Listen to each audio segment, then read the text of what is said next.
अल्लाहुम्मा सल्ली अला मुहम्मदिन व आले मोहम्मद। अस्सलाम वालेकुम। आपका एस्ट्रोलॉजर फवाद वसीम।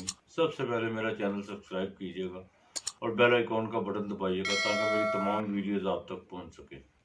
जिस माशरे में दौलत की जितनी ज़्यादा गर्दिश होती है वो माशरे उतने ही ज़्यादा अमीर होते हैं, और जो लोग दौलत से ज़्यादा चिमटे रहते हैं दुनिया उतनी ही गरीब होती है।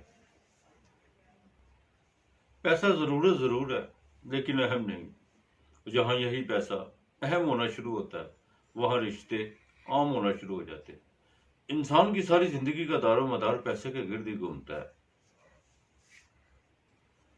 वैदिक एस्ट्रोलॉजी में बात करें पैसों की तो वो दूसरा घर यानी खाना माल टॉरस बुर्ज सौर देखते हैं।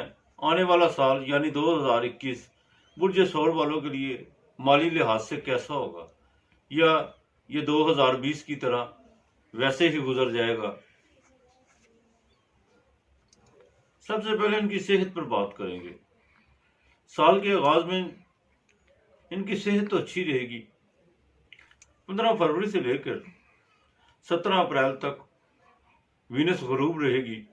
उस दौरान इनकी हेल्थ के मामले में काफी प्रॉब्लम्स पैदा होंगे। ब्लड प्रेशर, डायबिटीज और ख़ास तौर पर जिनका लीवर ख़राब है उनको काफ़ी एहतियात करना होगी। शुगर वाले हजरात मत परहेजी की तरफ ना जाएं तो बेहतर होगा। बाकी सारा साल इनका सेहत के हवाले से बहुत अच्छा है।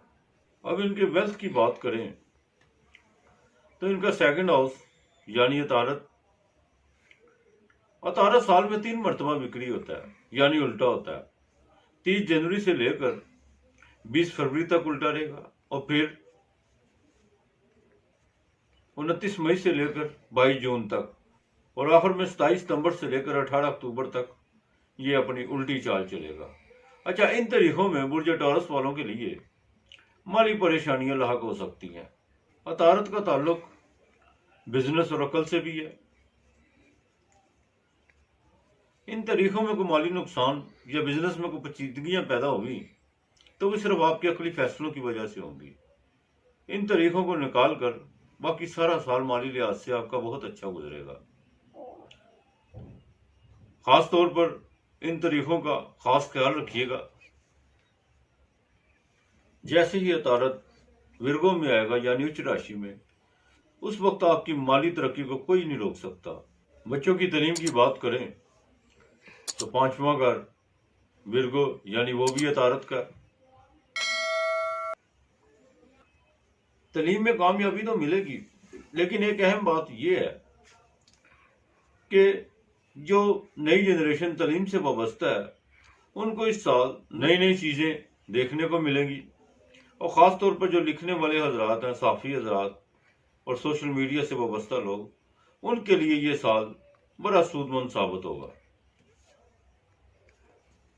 इश्क मोहब्बत की दुनिया से ताल्लुक़ रखने वाले लोग, उनको चाहिए जो तरीके जो मैंने पहले बताई हैं उन तरीकों में ज़रा ख़ास ख्याल रखिएगा, बड़ा देखभाल के चलिएगा, वरना कोई जज्बाती नुकसान हो सकता है। इनको चाहिए कि रोमानवी किस्सों कहानियों की बजाय प्रैक्टिकल लाइफ पर ज्यादा यकीन रखें तो बेहतर होगा।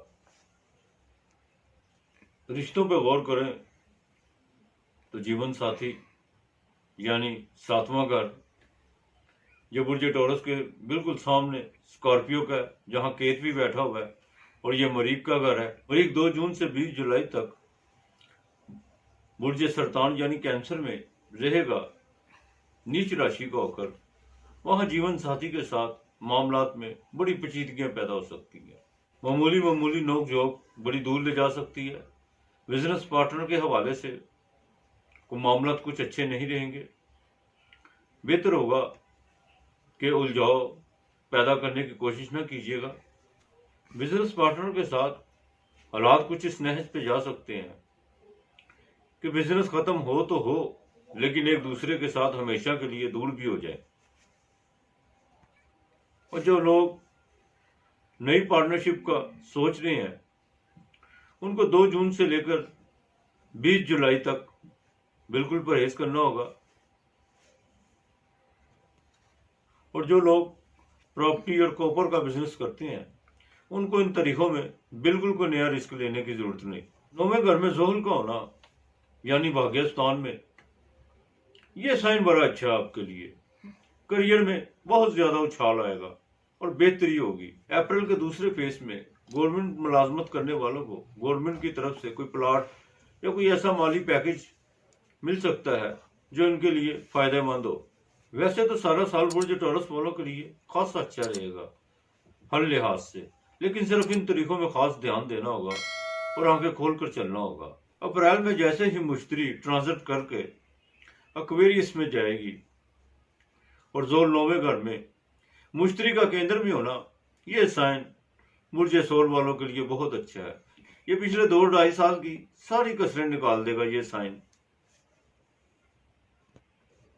बल्कि ये वो वक्त है कि आप अपने आप को माली तौर पर बहुत ज्यादा मुस्तहकम कर सकते हैं।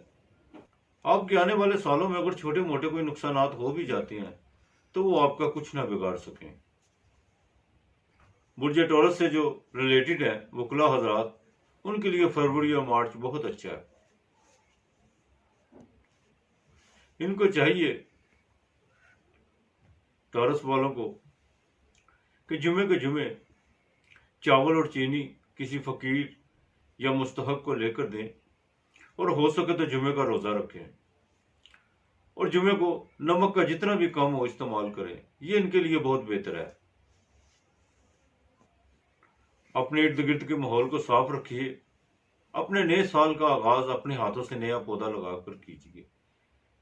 अपना खास ख्याल रखिए। इंशाअल्लाह ताला अल्लाह बेहतर करेगा। आज इतना ही। खुदा हाफिज।